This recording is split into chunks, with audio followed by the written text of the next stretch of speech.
সেখান থেকে আমরা চিটাগাং থেকে পালিয়ে এসেছি ঢাকায়। ঢাকায় আসার পরে আমি যে দুই নদীর পারে দুই পারে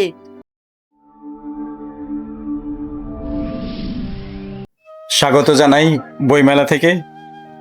একজন মানুষ, গৃহিণী, মা, সাহিত্যিক এবং যিনি সন্তান মানুষ করে সন্তানদেরকে অনেক অনেক উপরে তুলে ধরেছেন, সমাজ নির্মাণে খুব বেশি অবদান রেখে অনুপ্রেরণার উৎস হয়েছেন, এমন একজনকে আপনাদের সঙ্গে পরিচয় করিয়ে দিচ্ছি।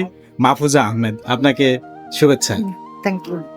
দর্শক যারা আমাদের সঙ্গে যুক্ত হয়েছেন তারা জানবেন এই মাহফুজা আহমেদের জীবন কাহিনী সহ তার যে অবদান আছে। আমরা প্রতি মেলাতেই তাকে পাই, তার বই বের হয়। এবার দুটো বই বেরিয়েছে। জি, বই দুটোর নাম যে প্রেম নীরবে কাঁদে, একটি উপাখ্যান, প্রেম উপাখ্যান উনি বলেছেন, আর একটা স্মৃতির অন্তরালে ৭১। আমরা সরাসরি চলে যাচ্ছি তার কাছে। এই যে স্মৃতির অন্তরালে ৭১ এবং যে প্রেম নীরবে কাঁদে, এই বই দুটি সম্পর্কে একটু বলুন। এই স্মৃতির অন্তরালে ৭১, এই বইটা আমার তখন কিন্তু ৭১ সালে আমার 10 বছর বয়স। আচ্ছা, সে 10 বছর বয়সে আমি তখন চিটাগাং ছিলাম, সার্কিট হাউসের পাশে। সার্কিট হাউসের পাশে যে ফিল্ড ছিল, একটা বিরাট অনেক বড় মাঠ ছিল, সেখানে অজস্র আমি মৃত মানুষকে ফেলে রাখতে দেখছি। সেটা আমার ভিতরে মানে একটা, ওই মাঠে? হ্যাঁ, ওই মাঠে। আচ্ছা, এছাড়া আমাদের কিন্তু কারেন্ট ছিল না, পানি ছিল না, এগুলি লাইন কেটে দেওয়া হয়েছিল। কাজে আমার আব্বাকে আমরা বের হতে দিতাম না। আচ্ছা, ভয়ে আমরা নিজেরা ছোট ছোট ছিলাম, কিন্তু মাথায় করে পানি নিয়ে আসতাম মেন রোডে গিয়ে। তখন আমি মেন রোডেও দেখেছি এই ট্রাক বোঝাই লাশ নিয়ে ত্রিপল দিয়ে ঢাকা, রক্ত পড়ছে চারদিক দিয়ে, এগুলো আমি নিজের চোখে দেখেছি। সেগুলো আমি এখানে তুলে ধরেছি। City University, creating a culture of excellence.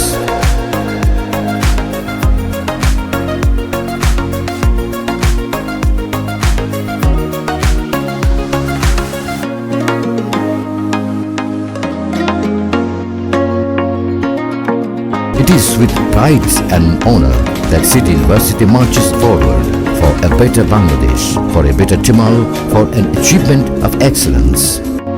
এবং আমার একটা ফুপাকেও ধরে নিয়ে গেছিল, ফুপাতো ভাইকে ধরে নিয়ে মেরে ফেলেছে তাদের ই কারণে। সেখান থেকে আমরা চিটাগাং থেকে পালিয়ে এসেছি ঢাকায়।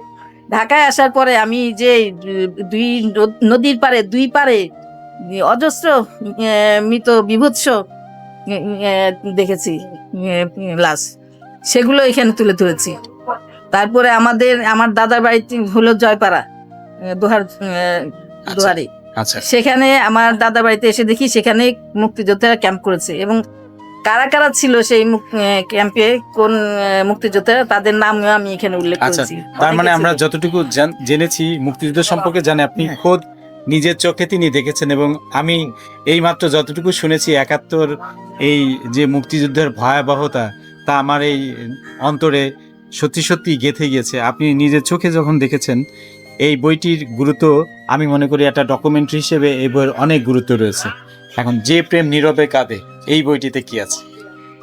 এই বইটা, এই যে দুটো ছবি দেখছেন, এদের কাহিনী নিয়ে লেখা হয়েছে। এরা দুজনই কলকাতার কবি, দুজনই কবি। একজন উনি, মেয়েটা শিলংয়ের আর উনি কলকাতার। আচ্ছা, তো ওনাদের ভিতর যে প্রেমের একটা ছিল, এটা কি সত্যি কাহিনী? হ্যাঁ, সত্যি কাহিনী। এটা সত্যি কাহিনী নিয়ে লেখা।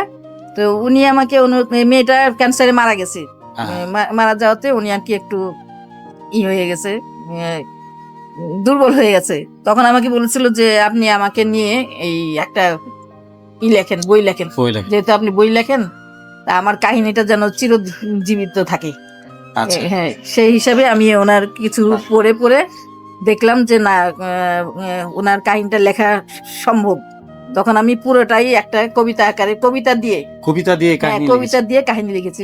মানুষের উপন্যাস বা গদ্য আকারে লিখে, আমি সেটাকে ভাবলাম যে না, আমি কবিতা আকারে লিখি না, একেবারে শুতে কাব্য উপাখ্যান হয়েছে, কাব্যাখ্যান। বাহ, একটা ফরম্যাটও এসেছে, নতুন সাহিত্যের একটা নতুন ফরম্যাটও আমরা বলতে পারি, কারণ এই ফর্ম প্রথম ছিল। নকশিকাতার মাঠ এভাবে এসেছে, এটা হারিয়েই গেছে বলতে গেলে। আপনি আবার নতুন করে জাগিয়ে দিলেন। এবং দর্শক যারা আমাদের সঙ্গে যুক্ত আছেন, এই যে বাস্তব কাহিনী, দুজনের প্রেম নিয়ে এই প্রেম উপাখ্যান, যে প্রেম নীরবে কাঁদে, এই বইটি পাঠকপ্রিয়তা পাবে সেই আশা ব্যক্ত করি। এই দুটি বই কোথায় পাওয়া যাচ্ছে এখন মেলাতে? নব সাহিত্য প্রকাশনী 232-33 নাম্বার স্টল। আপনারা সংগ্রহ করবেন। এছাড়া আপনারা জানেন বঙ্গনিউজ বিডিসি চ্যানেলে যারা সাক্ষাৎকার দেন তাদের বই আমাদের স্টলে থাকে এবং বঙ্গপিডিয়াতে এই বই অর্ডার করা যায়। আপনারা লেখকের নাম্বারটি স্ক্রলিং হচ্ছে, সেখানে সরাসরি লেখক মাহফুজা আহমেদের সঙ্গে আপনারা যোগাযোগ করে বই দুটি সংগ্রহ করতে পারবেন। আমরা এমন মানুষকে শ্রদ্ধা জানাতে চাই যে মা, যে গৃহিণী অন্যান্য কোনো চাকরি না করে সন্তান মানুষ করা এবং সমাজকে দেখভাল করা। অনেক অনেক ধন্যবাদ।